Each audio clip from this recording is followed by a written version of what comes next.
सदैव ये जानकर विश्राम करे कि कोई है जो सदैव उसका ध्यान रखता है।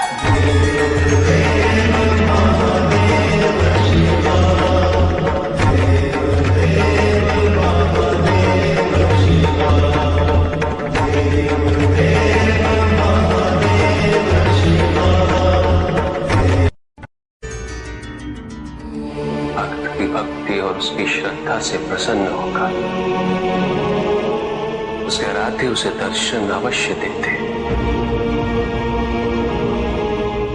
किंतु कब, किस रूप में और किस परिस्थिति में,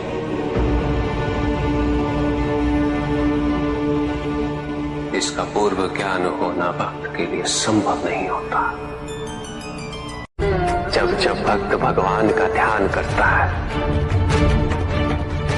तब तब भगवान भक्त का ध्यान रखते हैं।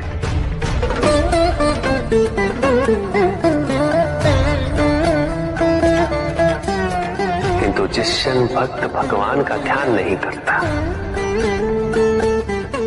तब भी भगवान भक्त का ध्यान रखते हैं। इसलिए तुम्हारा ये कथन उचित है नंदी। मैं व्यस्त हूं और मैं चिरंतन काल से लेकर चिरकाल तक व्यस्त रहूंगा। प्रत्येक क्षण प्रत्येक भक्त का ध्यान रखते हैं।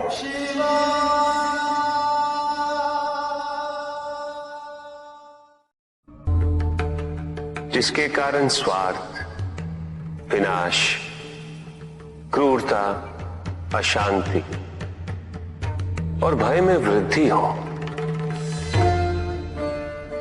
वह अज्ञान है। किंतु जो व्यक्ति को उदार, निर्भीक, सहनशील और विनम्र बनाए, वही ज्ञान है। अज्ञान की शक्तियां दुरुपयोग करने हेतु प्रेरित करती हैं,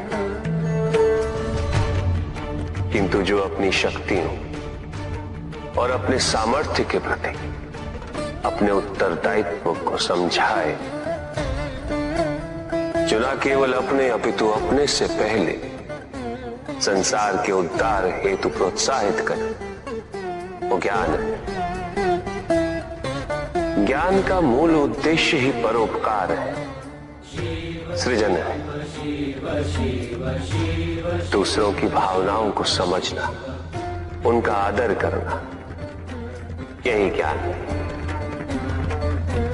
क्योंकि ज्ञान हमें न केवल अपने अपितु दूसरों के दुख और सुख के प्रति भी संवेदनशील बनाता है। किंतु जो दूसरों की भावनाओं का अनादर करे,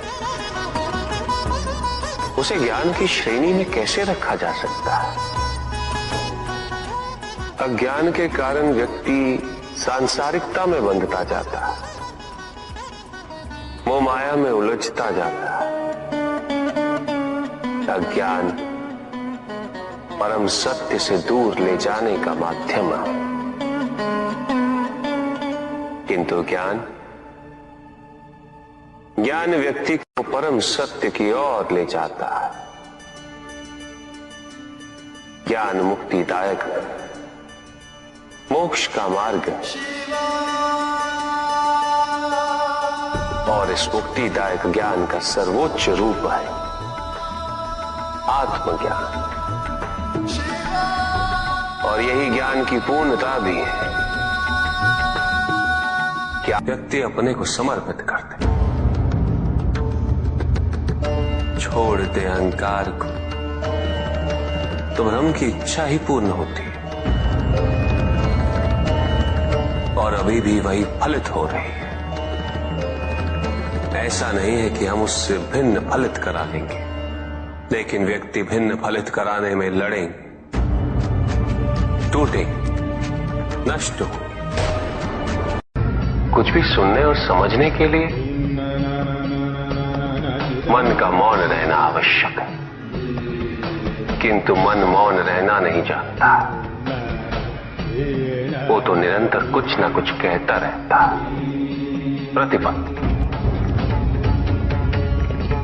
शब्दों का आक्रमण चलता रहता है मन पर, और यही आक्रमण है जिसके कारण व्यक्ति कभी भी शब्दों के परे नहीं जा पाता। जहां जीवन की सत्यता का बोध उसकी प्रतीक्षा कर रहा होता। कभी भी किसी व्यक्ति का विवेक, उसके संस्कार, निर्भीकता तथा उसके आचरण की परिपक्वता को परखना हो तो उसे शक्तियों से सुसज्जित कर दो, पदाधिकार सौंप दो, परिणाम स्पष्ट हो जाएगा। प्रभु, यदि आप स्वयं यहाँ कैलाश में उपस्थित हैं, तो प्रतिदिन का संध्या काल पूजन आपके समक्ष क्यों नहीं होता है? पूजित का साक्षात सामने होना मन को भटकने नहीं देता, किंतु जो सच्चे भक्त हैं भगवान तो उनके मन में, उनके हृदय में निवास करते हैं। जिनके हृदय में श्रद्धा है उनके लिए पूजा करने हेतु अपने आराध्य का साक्षात सामने होना अनिवार्य नहीं।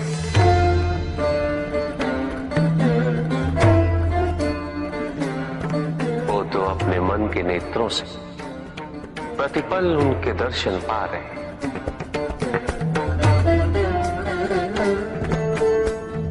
उनकी प्रत्येक अनुभूति में भगवान है।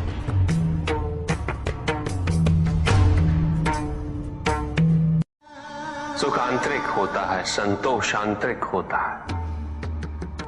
उन्हें बाहरी तत्वों से रेखांकित और परिभाषित नहीं किया जा सकता, आकार से नहीं पाया जा सकता। आकार के आधार पर केवल अहंकार ही उत्पन्न होता है, क्योंकि आकार से तुलना करने का संदर्भ प्राप्त हो जाता है। यदि तुम्हारा आकार छोटा है तो तुमसे भी छोटा कोई ना कोई अवश्य होगा, और यदि उसी प्रकार तुम विशाल हो तो तुमसे भी विशाल इस संसार में कोई ना कोई अवश्य होगा। इसीलिए शरीर या आकार की तुलना करना कभी भी शाश्वत सुख का आधार नहीं बन सकता। युद्ध किसी व्यक्ति से नहीं गणेश, मानसिकता से होता। युद्ध में संघर्ष अच्छाई या बुराई का नहीं होता, सभी में अच्छाई है और बुराई भी है पुत्र। युद्ध तो विचारधाराओं का होता है। व्यक्ति अपने पराक्रम पर, अपनी क्षमता पर